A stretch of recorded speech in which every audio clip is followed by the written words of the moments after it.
Sir నమస్కారం sir. నమస్తే. Sir భారతదేశాన్ని బాలీవుడ్ చెడుగా చూపిస్తుంది అన్న ఒక స్టేట్మెంట్ని నేషనల్ అవార్డు విన్న రిషబ్ శెట్టి గారు ఇవ్వడం ఇప్పుడు కాంట్రవర్షియల్ అయిపోయింది, చర్చకు కూడా దారితీసింది. అంటే ప్రపంచ సినీ వేదికలపైన బాలీవుడ్కి ఆహ్వానం దక్కుతుంది, అక్కడ మన దేశం, మన ప్రాంతం, మన భాష వీటిపైన వాళ్ళు గొప్పగా చూపించవచ్చు కానీ అవేం చూపించట్లేదు అన్నట్టుగా ఆయన చెప్పారు సార్. ఇప్పుడు దీనిపైన బాలీవుడ్ ఫ్యాన్స్ అయితే మండిపడుతున్నారు. ఆయన కాంతారా మూవీలో హీరోయిన్తో చేసిన రొమాంటిక్ సీన్స్ని పెట్టేసి ఇది ఈయన ప్రవర్తన అన్నట్టుగా వాళ్ళు కూడా ట్రోలింగ్ స్టార్ట్ చేసేసారు. అసలు రిషబ్ శెట్టి గారి కామెంట్స్ మీరు ఏ విధంగా చూస్తారు? అంటే ఏ కాంటెస్ట్లో చేస్తారు, మరి ఆయన పైన జరుగుతున్న ఈ ట్రోలింగ్ పైన మీ ఒపీనియన్ ఏంటి సార్?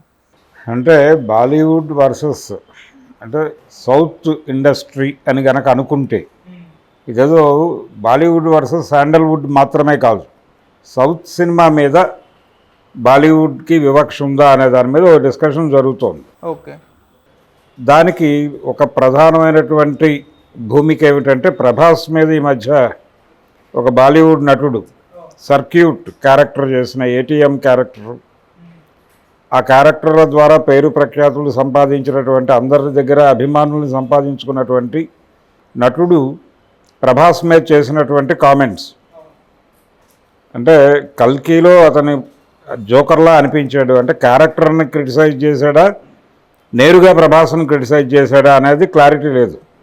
ఆయన మార్జిన్ తీసుకునే మాట్లాడాడు. ప్రభాస్ అలా కనిపించాడు అంటే ప్రభాస్ లాంటి అద్భుతమైనటువంటి నటుడు అలాంటి క్యారెక్టర్లో కనిపించడం నన్ను కొంచెం భంగపరిచింది, నా అంచనాలని దెబ్బకొట్టింది, నా మనోభావాలను గాయపరిచింది అన్నట్టుగా మాట్లాడి ఉండొచ్చు ఆయన. కానీ అది ట్రోల్ అవుతుంది, బయట ట్రోల్ అవుతుంది, దాని మీద చాలా డిస్కషన్స్ జరుగుతున్నాయి.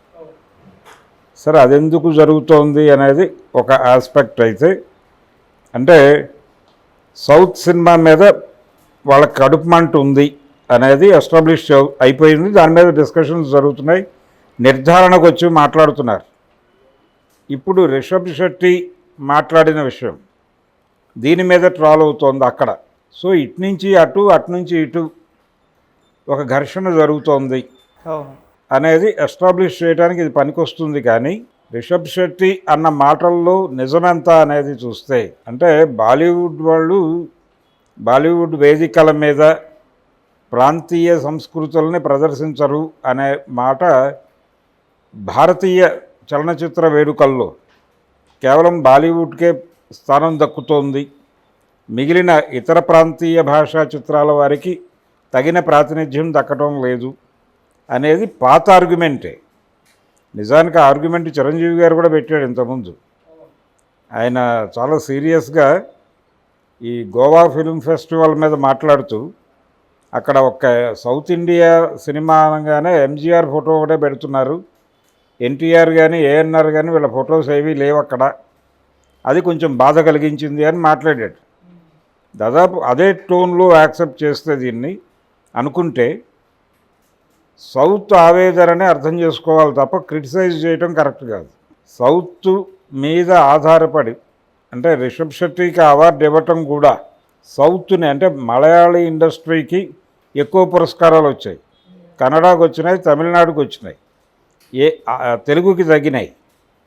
తెలుగులో తగ్గటానికి కారణం తెలుగులో పని అయిపోయింది, తమిళనాడు ఇంకా గెలుచుకోవాల్సి ఉంది, అలాగే కర్ణాటకని కొంచెం రైజ్ చేయాల్సిన అవసరం ఉంది, కేరళలో గెలుచుకోవాలి.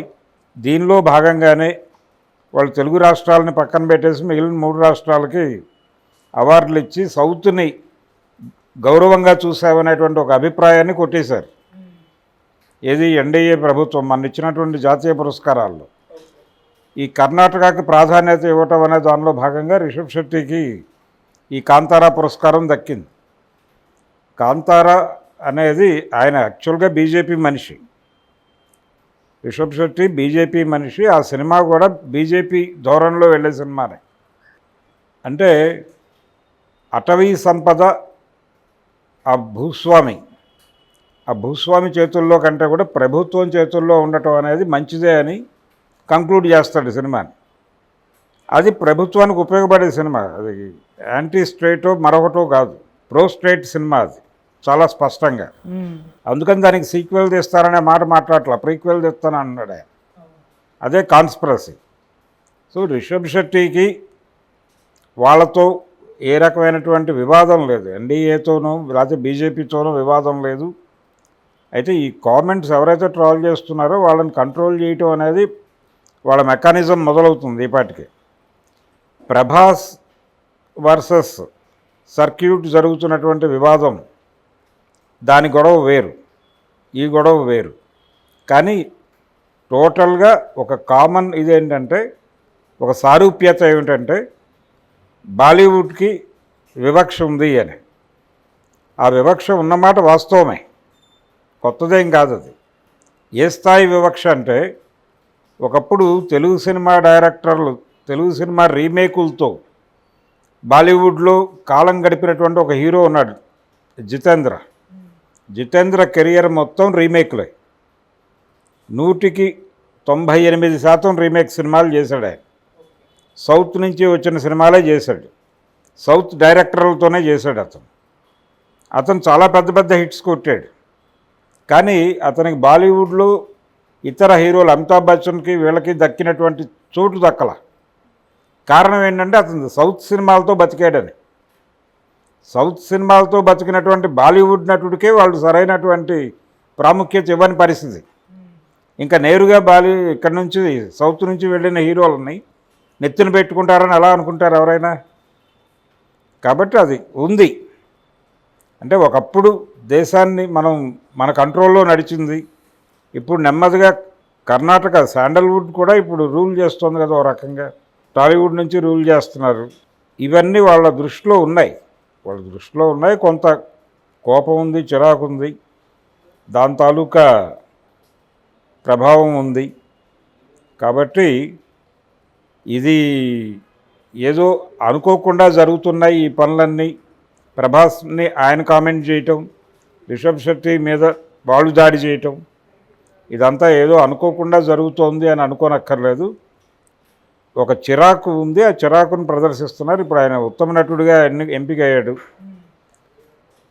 ఉత్తమ నటుడిగా రిషబ్ శెట్టి ఎంపిక కావటం ఇబ్బంది కలిగించినటువంటి వాళ్ళు ఎవరన్నా అక్కడ రైజ్ అయ్యి దీన్ని ఇష్యూ చేసి ఉండొచ్చు. ఈ నేపథ్యం ఉంది. ఒకటి మాత్రం వాస్తవం, రిషబ్ శెట్టి అన్న మాటల్లో జాతీయ చలనచిత్ర వేడుకల్లో సౌత్కి దక్కాల్సినటువంటి స్థానం దక్కట్లేదు.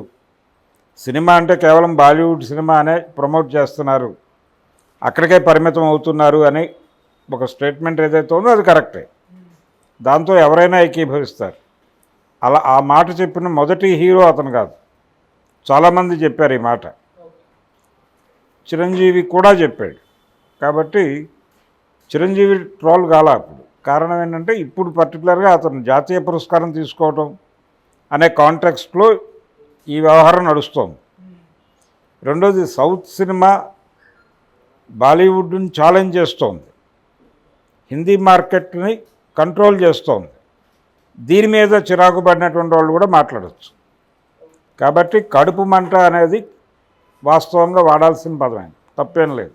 సార్, అది సౌత్ సినిమాల ద్వారా జితేంద్ర ఉన్నారు, అతన్ని పట్టించుకోలేదు అని అంటున్నారు. ఇప్పుడు బాలీవుడ్ వాళ్ళే ఇక్కడికి వచ్చి సినిమాల్లో అంటే ఆర్టిస్ట్గా, మన విలన్స్గా ఈ కీలక రోల్ పోషిస్తున్నారు కదా, వాటిని ఏ విధంగా చూడొచ్చు అంటారు? అంటే సినిమా అనేది షేప్ మారిపోయింది. ఇదివరకు తెలుగు సినిమా అంటే తెలుగు ప్రాంతాల్లో మాత్రమే ఉండేది. ఇప్పుడు వీళ్ళు మార్కెట్ ఎక్స్పాండ్ చేసుకుని అన్ని చోట్ల రిలీజ్ చేయడానికి ఏర్పాట్లు చేసుకుని ముందుకు వెళ్ళిపోతున్నారు. గతంలో అలా లేదు కదా. రీమేకులు చేసుకుని బతుకుతారు సౌత్ వాళ్ళు అనేటువంటి ఒక అభిప్రాయం ఉండేది వాళ్ళకి. హిందీ సినిమాల రీమేకులతోనే బతుకుతారనే అభిప్రాయం ఉండేది. కొంత వాస్తవం కూడా. ఎన్టీఆర్ గారి నిప్పులాంటి మనిషి, అన్నదమ్ముల అనుబంధం, నేరం నాది కాదు ఆకలిది, మగాడు, ఇవన్నీ రీమేక్లే కదా. కాబట్టి రీమేకులతో కాలక్షేపం చేస్తారు వీళ్ళు అనే అభిప్రాయం వాళ్ళకు ఉండేది. అలాగే హిందీ సినిమాని బతికించింది మా రీమేకులే అనే అభిప్రాయం వీళ్ళకే ఉండేది. దాసరి గారు వీళ్ళందరూ ఇక్కడ తీసిన ప్రతి సినిమా అక్కడ రీమేక్ అయ్యేది జితేంద్రతో. ఇది ఒక ధోరణి నడిచేది. అంటే ఇప్పుడేంటి, మార్కెట్ విస్తరించింది, వీళ్ళు అక్కడికి పెరిగారు. ఇప్పుడు ప్రతి ఒక్కళ్ళు బాలీవుడ్ సినిమాలు కూడా సౌత్ ఆడియన్స్ని అట్రాక్ట్ చేయడానికి ఏం చేయాలని ప్రత్యేకంగా పరిశోధనలు చేస్తున్నారు. వాళ్ళు కూడా వీళ్ళకి రోల్స్ ఇస్తున్నారు. అలాగే ఇక్కడ డైరెక్టర్లకు ప్రాధాన్యత ఇస్తున్నారు. సందీప్ వంగ హాట్ ప్రాపర్టీ కదా ఇప్పుడు. అలాగే ప్రశాంత్ నీలు అతని వైపు చూస్తున్నారు. రాజమౌళితో సినిమా కమిట్ అయితే బాగుంటుందని చాలామంది అనుకుంటున్నారు. అలాగే ఇప్పుడు మొన్న కల్కి తీసినటువంటి నాగశ్విన్కి కూడా ఒక క్రేజ్ ఏర్పడింది అక్కడ. ఇది రియాలిటీ. ఇప్పుడు అమీర్ ఖాన్ కూడా లోకేష్ కనకరాజుతో సినిమా చేయడానికి సిద్ధపడుతున్నాడు అనే వార్త చూసాం కదా. అట్లీతో మొన్నే షారుఖ్ ఖాన్ చేస్తున్నాడు కదా. ఇంకో సౌత్ ఇండియన్ డైరెక్టర్ కోసం చూస్తున్నాడు ఆయన. కాబట్టి ఆ సరిహద్దులు చెరిగిపోతున్నాయి. ఈ సరిహద్దులు చెరిగిపోతున్న టైంలో ఇక్కడ ఆర్టిస్టులు అక్కడ చేస్తున్నారు, అక్కడ ఆర్టిస్టులు ఇక్కడ చేస్తున్నారు, అక్కడ ఆర్టిస్టులు ఇక్కడ చేయటం పట్ల ఇక్కడ కొంతమంది కోపం వస్తుంది. పరభాష నటులను పట్టుకొచ్చేస్తున్నారని కోట శ్రీనివాసరావు గారు చిరాకు పడ్డాడు కదా ఆ మధ్య. ఆ చిరాకు ఇక్కడ ఉంటుంది, అక్కడ కూడా ఉంటుంది. అవును. సినిమాని మార్కెట్ చేసుకోవడం కోసం రకరకాల ప్రాంతాల వాళ్ళని అకామిడేట్ చేస్తున్నారు సినిమాలు. ఇది తెలుగు సినిమాలోనూ జరుగుతోంది, హిందీ సినిమాలోనూ జరుగుతోంది, ఈ ప్రతి చోట జరుగుతోంది. ఇక్కడ అక్కడ అని లేదు. ఇప్పుడు హాలీవుడ్ సినిమాల్లో కూడా తెలుగు వాళ్ళని తీసుకోవచ్చు. ఆల్రెడీ చర్చలు జరుగుతున్నాయి కదా మార్వెల్ సిరీస్కి. ఇక్కడ నుంచి ధనుష్ వెళ్తాడని, తర్వాత ఒక హాలీవుడ్ సినిమాలో రామ్ చరణ్కి అవకాశం ఇవ్వడానికి ప్రయత్నాలు జరుగుతున్నాయని, ఎన్టీఆర్ కూడా ఒక హాలీవుడ్ సినిమా ప్రయత్నాల్లో ఉన్నాడని, ఇవన్నీ వింటున్నాం కదా మనం.